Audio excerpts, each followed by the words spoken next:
High guys, back to my channel my home lifestyle. এখন 12টা বাজতে চললো, এখনও কিন্তু বাজেনি। তাই good morning all of you. আর আমার চোখের ভেতর কালকে ওই আইলাইনারটা পরেছিলাম না, চোখ এরকম করে রগড়েছি, পুরো নিচে কালি কালি হয়ে গেছে পুরো।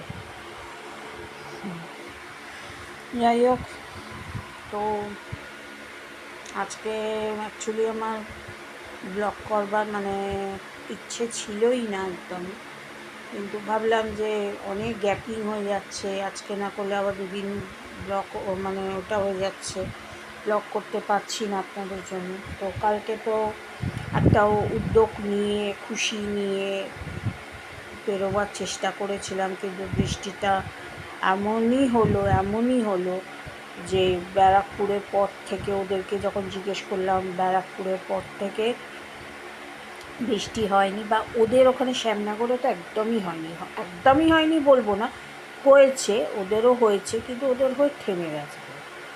আর এরকম এখন যেরকম পুরো রোদ্দুর পুরো।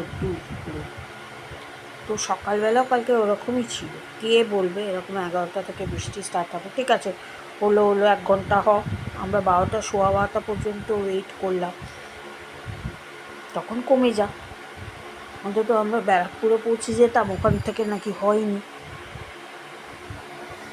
কি বলবো, ছেলে তো কালকে খুব কান্নাকাটি। আমার ছেলে বলে বলছি না, হ্যাঁ ওর কিছু ব্যাকগুনস বাজে স্বভাব আছে। বাজে স্বভাব বলতে, আমরা যেরকম ছোটোবেলায় খেলতাম, বাইরে গিয়ে খেলতাম, আমিও যেরকম খেলাধুলো করতাম, বিকেলবেলা হলেই খেলতে চলে যেতাম। আমাকে তো আমার দিদি পড়াতো, তো আমার দিদি, আমারও দুটো বেস্ট ফ্রেন্ড ছিল। আশা করি আমি অনেক দিন আগে ব্লগেই বলেছি, আমার দুটো বেস্ট ফ্রেন্ড ছিল, ছিল না, এখনও আছে, তাদের সঙ্গে এখনও যোগাযোগ আছে। তো নীলাঞ্জনা, জোনাকি বলে, দুজনেই বাঙালি। তো আমারই বাড়ির আশেপাশেই সব থাকে। এবার দুজনেরই আমার আর নীলাঞ্জনার বিয়ে হয়ে গেছে, জোনাকির এখনও বিয়ে হয়নি, বা ও বিয়ে করবে না বলতে পারে, কারণ ও নিজে চাকরি করে, নিজের পায়ে নিজে স্টেবল আছে, ও করবে না, সেটা ওর চয়েস। তো আমার আর নীলাঞ্জনার দুজনেরই বিয়ে হয়ে গেছে। এবার কথা হচ্ছে যে আমরাও 3জন ফ্রেন্ডস ছিলাম। তো আমাকে তো দিদি পড়াতোই, আমার সঙ্গে সঙ্গে নীলাঞ্জনা জোনাকিকেও পড়াতো। হ্যাঁ, যেহেতু আমরা ওদের বাড়িতে যেতাম, ওরা আমার বাড়িতে আসতো, একটা ফ্যামিলির মতন আমরা হয়ে গেছি। তাই জন্যে ও আমার বাড়িতে আসতো, আমি ওর বাড়িতে যেতাম। তো ওর মা, নীলাঞ্জনার মা, জোনাকির মা, হ্যাঁ, তখন বললো যে তাহলে পড়াও, তুমি পড়াও। আমার দিদির নাম ইপসিতা, আমার নাম দীপশিকা, আমার দিদির নাম ইপসিতা। বলো, ইপসিতা তুমি তো তোমার বোনকে পড়াও, তো এরাও তো তোমার দুজন বোনের মতো, এদের দুজনকেও পড়াও। তো ওরাও পড়তো আমার দিদির কাছে। তো আমরা খেলতাম। আমার দিদি কলেজ করে, নিজে পড়ে কলেজ করে তারপরে আমাদের পড়াতে আসতো, নীলাঞ্জনাদের বাড়িতে পড়াতে আসতো। আমি এখান থেকে চলে যেতাম। খুব ব্যাডমিন্টন খেলতাম, ছোটাছুটি খেলতাম, খুব বড় বয়স পর্যন্ত খেলেছি। আরও খেলতাম, কিন্তু আমাকে বাড়ি থেকে বোঝানো হয়েছে, না না, এখন অনেক বড় হয়ে গেছিস, এখন তো খেলাধুলো কেন করবি, এরকম। আমার অ্যাকচুয়ালি খেলার নেশাটা খুব ছিল। আমাদের দিদি আসতো না, এরকম কান ধরে ওপরে পড়তে নিয়ে বলে, চল, অনেকক্ষণ খেলেছিস তো, এবার পড়বি চল, এইভাবে খেলাধুলোকে আমরা এতটাই ভালোবাসতাম। আর আমি আমার হাজব্যান্ডের মুখেও শুনেছি, আমি তো ছোটোবেলা থেকে তো আমার ওর সঙ্গে আলাপ নেই, তো হাজব্যান্ডের মুখেও শুনেছি, বা আয়ুষকেও বলতে শুনেছি, ও আমার হাজব্যান্ড, যে ছোটোবেলা ও লুকিয়ে লুকিয়ে ওর মা যখন ঘুমোতো, লুকিয়ে লুকিয়ে খেলতে চলে যেত। ওর দিক থেকে ও খেলতে ভালোবাসতো, আমার দিক থেকে আমিও খেলতে ভালোবাসি। তো আমাদের সন্তান ও খেলতে ভালোবাসে না, শুধু সত্যি কথা অবাক, তাই না? তো ও একটু ঘরকুনো টাইপের, আমার ছেলে হচ্ছে একটু ঘরকুনো টাইপের। হ্যাঁ, সবসময় ঘরে বসে থাকতে ভালোবাসে। হ্যাঁ, ঘরে বসে থাকতে তো ভালোবাসি। দেখুন আমি এখন ঘরকুনো হয়ে গেছি, পরিষ্কার কথা হচ্ছে আমিও ঘরকুনো হয়ে গেছি। হ্যাঁ, আমি এখন বাইরের জগৎকে আমার ভালো লাগে না। যবে থেকে আমি এই পায়ের এই অ্যাক্সিডেন্টটা হয়েছে না, আমার নিজের প্রতি কনফিডেন্ট আমি পুরো হারিয়ে ফেলেছি। আমি একদম কনফিডেন্ট রাখতে পারি না। কারণ আমার মনে হয় যে হ্যাঁ, এক মানে কনফিডেন্ট কখন রাখি, যখন আমার হাজব্যান্ড আমার পাশে থাকে, মানে আমার হাজব্যান্ড আমার সঙ্গে কোথাও যায়, তখন আমি কনফিডেন্টটা রাখি। কারণ আমি জানি যে আজকে যদি আমি রাস্তায় পড়েও যাই, ও আমাকে ঠিক তুলবে। কিন্তু ও তো সবসময় সম্ভব হয় না, সবসময় কেউ সম্ভবই হয় না অ্যাকচুয়ালি। তো মাঝে সাঝেও হয়তো আমার সঙ্গে বেরোলো বা কিছু। এবার আমি যদি না বেরোই সেটাও অবশ্য খারাপ, কিন্তু কথা হচ্ছে বেরোবো তো আমি কনফিডেন্টই পাচ্ছি না। আমি কার সঙ্গে, ছেলের ভরসায় বেরোবো? দেখো, ছেলে আমার বড় হয়ে গেছে, ক্লাস 9-এ পড়ছে, 15 বছর বয়স, সেটা সব কিছু ঠিক আছে। ও আমার বন্ধুর মতন, ওর সঙ্গেই বেরোই আমি। তো সেদিনকে সোদপুরে বেরোলাম, কিন্তু একটা মনে একটা ভয় নিয়ে বেরিয়েছি, এই বুঝি পড়ে যাবো, এই বুঝি পড়ে যাবো, মানে এরকম। গাড়ি গাড়ি করে গেলাম, সেখানে কোনো ব্যাপার না, কিন্তু সব সময় তো আমরা তো হ্যাবাক বড় লোক না, বা আমার কাছে বিজনেস করছি বলে হ্যাবাক পয়সা আসছে তাও না। হ্যাঁ, তো আমার কথা হচ্ছে একটাই যে সব দিকেই চলতে হবে। যখন যেরকম সুবিধা হবে তখন চলবে, যখন গাড়িতে সুবিধা হয় তখন গাড়িতে চলবো, যখন হাঁটার ব্যাপার থাকে তখন হেঁটে যাব, যে জায়গায় হেঁটে যেতে হবে। কিন্তু আমি সেই কনফিডেন্টটাই পাই না, সত্যি কথা। এই পায়ে অ্যাক্সিডেন্ট হওয়ার পর থেকে না আমি সেই কনফিডেন্ট, আমার মনে হয় এই বুঝি পড়ে গেলাম, এই শুকনো মাটিতেই পড়ে গেলাম, এই গর্ত আছে গর্ততে পা দিতে পড়ে গেলাম, মানে এরকম মনে হয়। তো যাই হোক, এই বর্ষাকাল আসলে এই খালি মাটিতেই আমি ধপ ধপ ধপ ধপ করে পড়ে যাই। আর এই ভারী শরীর, আমার শরীর তো, আমি তো আর বলবো না যে আমি রোগা পটকা। আমি সবসময় বলি আমার এই ভারী শরীর, আমি যদি পড়ে যাই আমার ছেলে আমাকে তুলতে পারবে, একমাত্র আমার বর যদি সঙ্গে থাকে, আমার বরই তুলতে পারে আমাকে। তো ওই জন্য আমি কোথাও সচরাচর বেরোই না।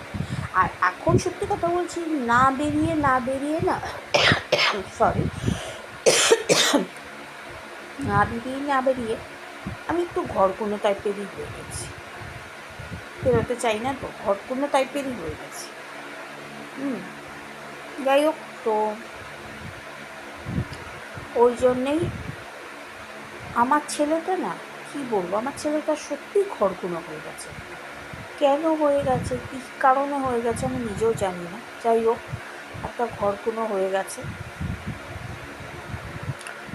তা বলে যে ঘরকুনো তো হয়ে গেছে, বাইরের জগৎকেও ভালোবাসে না, ঠিক আছে, বাইরের জগৎকে যতটা না বাসুক সেটাই ভালো, কিন্তু কারণ আজকালকার যা যুগ পড়েছে, নাই বাসুক ভালো, কিন্তু খেলাধুলো তো করবে। যতই হোক, 15 বছর হয়নি এখনও, খেলাধুলোই করে না। খেলাধুলো করে না বলবো না, খেলাধুলো করে।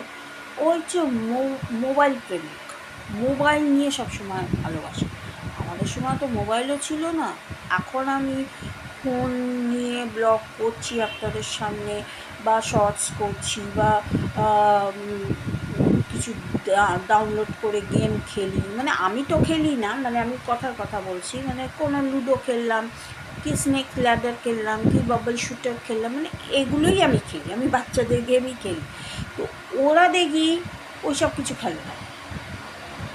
বাচ্চাদের গেম তো বাচ্চাদের গেমের মতন ডাউনলোড কর, কি ফ্রি ফায়ার, কি এইটা জানি না, কী সব ডাউনলোড করে, কার সঙ্গে সঙ্গে কথা বলে আমি জানি না। তো যাই হোক, একটু চলে গেছিলাম, কারণ বাইরে আবার দেখলাম মেঘ করছে। কালকে যেই সব জামাগুলো একটু ভিজে এসছিলো, তো সেগুলোকে তো এখানে দড়িতে, ভেতরের দড়িতে দিয়েছিলাম, কিন্তু এত রোদ নেই বা হাওয়া নেই যে শুকোবে, উপরে একটু গন্ধ গন্ধ হয়ে যাবে, তাই একটু রোদ বেরিয়েছিল বলে আমি বাইরে দিয়েছি। কিন্তু আবার দেখি মেঘ করছে, তো এর বৃষ্টির তো কোনো ভরসা নেই, ও কখন ধূপধাপ করে চলে আসবে, তাই জন্য জামাগুলো নিয়ে এলাম। দেখলাম শুকিয়েও গেছে, নিয়ে এলাম। শুধু শুকিয়ে গেছে, আবার বৃষ্টিতে ভিজবে, নিয়ে চলে এলাম। তো যেটা বলছিলাম এখন, তো আমার ছেলে খেলাধুলো যে জন্য করে না, ও মোবাইল প্রেমিক, তো ও সবসময় মোবাইলে ডাউনলোড করে এই খেলছে। পড়াশোনা ঠিক আছে, আমরা কম বেশি করেছি সবাই। হ্যাঁ, পড়াশোনা তো করছে ঠিকই, কিন্তু মোবাইলটা অতিরিক্ত দেখে। আমি ওকে অনেকবার বলেছি মোবাইল ছেড়ে বাইরে খেলতে যা, বাইরে খেলবি। ও একটু ক্রিকেট একটু ভালোবাসে, ওকে ব্যাট কিনে দিয়েছে ওর বাবা, বল কিনে দিয়েছে। হ্যাঁ, তা আমি বলেছি ওর সামনে জন্মদিন আসছে, তা বলছি তোকে স্টাম্প কিনে দেবো, সবই কিনে দেবো, তুই যদি ক্রিকেট কোচে ভর্তি হয় সেখানেই বল, সেখানে ভর্তি করে দেবো। ওইগুলোতে নেয়, ও না বাইরে বেরিয়ে কারোর সঙ্গে খেলবে, না কোনো মানে অ্যাক্টিভিটিসে ভর্তি হবে খেলাধুলোতে। মাদের সবাই বলে যে ছেলেটাকে সবসময় ঘরে রাখো, আমাকে শুনতে হয়, ঘরে রাখো, ওকে বের করো না কেন, ওকে কিছু অ্যাক্টিভিটিসে দিয়ে দিচ্ছ না। আরে আমি ওকে বোঝাতেই পারি না যে এখন ছেলে বড় হয়েছে, ওকে কি জবরদস্তি করে, আমরা তো ওকে ঢুকিয়েছিলাম, আমরা 4,000 5,000 দিয়ে গিটার কিনে দিলাম। হ্যাঁ, গিটারে মাস্টারও রাখা হচ্ছিল, শিখলো না, 2 দিন পরে বললাম আমি করবো না, পুরো গিটারটা পুরো নষ্ট। তবলা, আমি আগেই আপনাদের বলেছি, একটা ওর গড গিফট এটা, অনেক ছোট্টবেলা থেকে ওর তবলা, ঠাম্মি গান করতো, তবলা বাজাতে এরকম, কি সুন্দর হাতের বিটটা ছিল। ছোটো ছোটো তবলা কিনে দেওয়া হয়েছিল, তখন তো ছোট্ট অনেক, ছোটো ছোটো তবলা কিনে দেওয়া হয়েছিল। তো মা বলেছিল, মানে আমার শাশুড়ি মা বলেছিল, হ্যাঁ ভবিষ্যতে আমি যেখানে ফাংশন করব, মা তো খুব ভালো গান করবো, ওকে আমি নিয়ে যাবো তবলা বাজাবো, আমার গানের সঙ্গে সঙ্গে তবলা বাজাবো, ওকে রেওয়াজ দেওয়া হবে, তবলা রেওয়াজ দেওয়া হবে। উস্তাদ মানে একজনকে ঠিকও করা হয়েছিল, তবলাও কিনে দেওয়া হয়েছিল। 1 মাস 2 মাস শিখলো, বন্ধ করে দিল। এবার আমি কি ভরসাতে ওকে কিছু শেখাবো, কারণ ও তো কিছু ন্যাকই নেই, আর জবরদস্তি করিয়ে তো কিছু লাভ নেই। ওকে আমি যেটা বলেছিলাম, তোর বাবা তুই বল তোর কিসে ন্যাক আছে, আমরা সেটাতেই ঢোকাবো। সেটা তো ওকে বলে না, বলে ধর আমার কোনো তো ন্যাক নেই, আমার কোনো তো ইচ্ছে করে না। এবার কি, ও কি ঘরে বসে বসে, অবশ্য ঘরে বসে বসে কী বা করবে, নয় টিভি ছাড়ছে মোবাইল দেখছে, মোবাইল ছাড়ছে টিভি দেখছে। তো আমাদের একটাই কথা যে মোবাইলটা কি খুব জরুরি দেখা? হ্যাঁ জরুরি ঠিকই, এখনকার দিনে পড়াশোনার ক্ষেত্রে, এখন তো পড়াশোনা মানে ক্ষেত্রে অনেক মোবাইলে কাজ হয় বা অনেক কিছু জানা যায় গুগল থেকে, সেটা তো ঠিক আছে, তুমি পড়াশোনার ক্ষেত্রে ইউজ করো ঠিক আছে, কিন্তু খেলাধুলো তুমি ওটাতে খেলছো দুলছো, পড়াশোনাকে বাদ দিয়ে, ঠিক নয় না। তো যাই হোক, ওই জন্যে কী কথা বলতে খিতে চলে গেলাম আমার ঠিক মনে পড়ছে না, ঠিক আছে আবার মানে কথা বলতে বলতে হয়তো আমার মনে পড়বে। আমি অ্যাকচুয়ালি এখানে এত আউট অফ মাইন্ডে হয়ে গেছি না যে বলতে পারিনি। যাই হোক, তো আমার একটাই কথা যে ও কোথাও বেরোয় না, আমিও কোথাও বেরোই না, ঠিক আছে। তো ওই যেটুকু যাই, বাড়িতে হয়তো যাই, মানে খুব বেশি হলে বাড়িতে গিয়ে কদিন থেকে আসি, সেইভাবে ওর ভালো লাগে না, দেখেছেন তো আগেরবারে গেলাম, কিন্তু ওর ভালো লাগলো না, আবার অফিস চলে এলাম। তো ওইভাবে থাকাও যায় না বাড়িতে, কেন ওর জন্য একটু চলেও আসতে হয়। যাই হোক, তো এখন আর কী বলবো আর আপনাদের। তো কালকে ওর থেকে বেশি এক্সাইটমেন্ট আমি ছিলাম যাওয়ার জন্য। দেখুন, ওর ফ্রেন্ডস, ও তো স্কুলে যায়, ওর স্কুলের সঙ্গে ওর ফ্রেন্ডসদের সঙ্গে দেখা, এই যে কালকে গেল না, আজকে তো তারা আসবে স্কুলে, ও তো ফ্রেন্ডসদের সঙ্গে দেখেই নেবে, কথাও বলে নেবে, ভাবও হয়ে যাবে, আবারও ঠিকও হয়ে যাবে। কিন্তু আমারটা তো গ্যাপ পড়ে গেল। অ্যাকচুয়ালি ওর ফ্রেন্ডস মানে কি, ওর মায়েরা আমার ফ্রেন্ডস, বুঝতেই পারছে। এবার ও তো আজকে স্কুলে গিয়ে আবার ওর সঙ্গে মিট করে নিল, হয়ে গেল। দুজনের সঙ্গে দেখা করে দিলে হয়ে যাবে। আমি তো দেখা করতে পারছি না, যেখানে আমার বাড়ি থেকে অনেকটাই গ্যাপ আছে। যে আরেকজন আছে, তার বাড়ি থেকে ওখান থেকে হার্ডলি 15 থেকে 20 মিনিটের ডিস্টেন্স। সে পারলেই রোজ দেখা করতে পারে, কিন্তু আমি তো পারিব না, আমার তো পক্ষে এতটা সম্ভব না। তার বাড়িতেও পারবো না, এবং যার জন্মদিন কালকে ছিল তার বাড়িতেও পারবো না। যাই হোক, কী করবো, কপালে, বললাম না, কপালে না থাকলে কোনো কিছু করা যায় না, এটাই হচ্ছে ব্যাপার। তো কালকে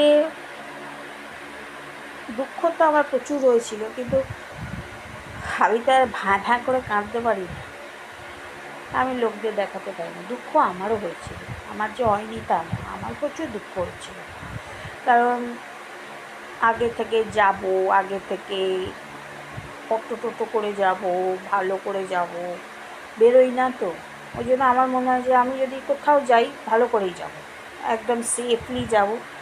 হ্যাঁ, আর থাক 2 পয়সা খরচা হোক, আমার 2 পয়সা খরচা হোক, আমি তো সচরাচর কোথাও বেরোই না, 2 পয়সা তাতে খরচাও হোক,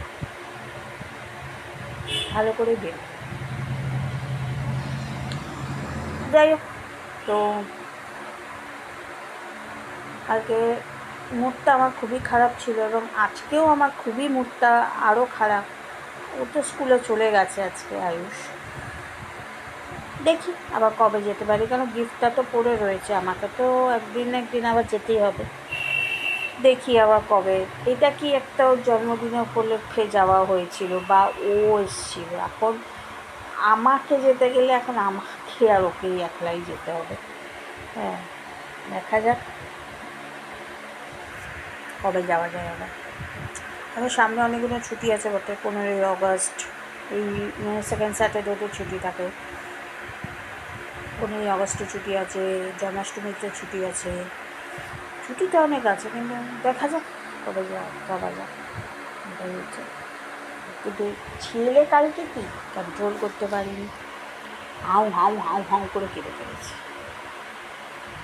তার উপর মানে ওর ঠাম্মি একটু বলেছে, বাচ্চা নাকি, এইভাবে বলছি, বাচ্চা নাকি কাঁদছিস, ব্যাস সোনে পে সোহাগা হয়ে গেছে, ওর মাথাটা গরম হয়ে গেছে, ও বোম ব্লাস্ট করেছে ব্যাপারটা। যাই হোক, বাচ্চা তো কী আর করবো। বললাম তো, দুঃখ আমারও হয়েছে, কষ্ট আমারও হচ্ছিল, কিন্তু আমি তো কাঁদতে পারি না।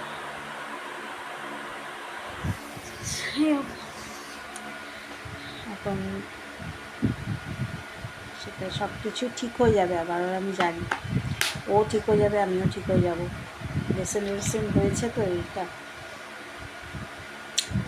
দেখি কবে যাওয়া যাক, কারণ ওর গিফটটা তো পড়ে রয়েছে। ওই জন্য কালকে আমি এখনও শর্টসও করিনি আপনাদের জন্য, ইচ্ছেই করছিল না, কারণ যেটুকু ছিল ওইটুকু আমি ব্লগ করে এন্ড করে দিয়েছিলাম।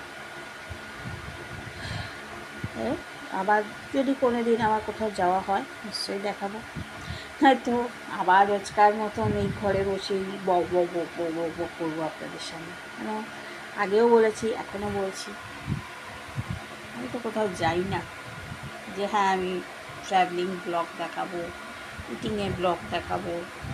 খেতে খুব ভালোবাসি, কিন্তু খেতে বেশি পারি না, এটাই হচ্ছে ব্যাপার। খেতে খুব ভালোবাসি, আমার হয়তো মুখ চোখ দেখে মনে হবে প্রচুর খাই, আমি খাই কিন্তু প্রচুর না, কিন্তু হয়তো সবাই ভাবে সেটা খাই, কিন্তু প্রচুর নয়। হ্যাঁ, তবে খেতে খুব ভালোবাসি আমি। যাই হোক, তো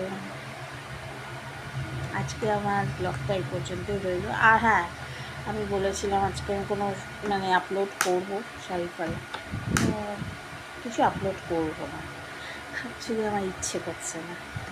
ঠিক আছে, যখন আবার ইচ্ছে করবে তখন আমি নিশ্চয়ই আবার আপলোড করে দেবো। শাড়ি তো প্রচুর আসছে, এমনি নয় যে শাড়ি আসছে না, শাড়ি এখন পুজোর মানে বেশি দিন নেই তো, দেড় মাসের মতন বাকি আছে, তাই মানে শাড়ি তো আসছে, সে 1.5-2 মাসের মতন বাকি আছে। আমার ইচ্ছে করছে না অ্যাকচুয়ালি, পরিষ্কার কথা। যেদিনকে আবার ইচ্ছে করবে আমি ব্লগের সঙ্গে অ্যাটাচ করে দেবো, ঠিক আছে? তাহলে আজকে এই পর্যন্তই রইল। যদি আমার এই ব্লগটাকে ভালো লাগে তাহলে প্লিজ লাইক করবেন, সবার সঙ্গে শেয়ার করবেন, বেল আইকন বাটনে ক্লিক করে দেবেন, যাতে আমার ভিডিওসগুলো একদিন আসে কি 10 দিন পরে আসে তো শর্টস তো আসতেই থাকে, তো যদি আসে তাহলে সেটা অন করে দেবে, তাহলে নোটিফিকেশনটা আপনাদের কাছে চলে যাবে, ঠিক আছে? আর আমার বিজনেস ব্লগে আমি কোনো আপলোড করিনি, ওই লেহেঙ্গাটা লাস্ট আপলোড করেছি। যদি ওই লেহেঙ্গার থেকে যদি কিছু পছন্দ হয় তাহলে আমার সঙ্গে যোগাযোগ করবেন, আমার ওখানে নাম্বার দেওয়া আছে, ঠিক আছে? আর সকাল 10টা থেকে রাত্রি 9টার মধ্যে, ঠিক আছে? তাহলে আজকে এই পর্যন্তই রইল। আর যদি ভালো লাগে তাহলে সাবস্ক্রাইবও করে দেবেন আমার চ্যানেলটাকে। চলুন বাই, আজকে এই পর্যন্ত। কালকে আবার নতুন ব্লগ নিয়ে আপনাদের সামনে হাজির হব। আর যদি পারি, ইচ্ছে যদি করে, শর্টস করে দেবো আপনাদের জন্য, ঠিক আছে? চলুন বাই।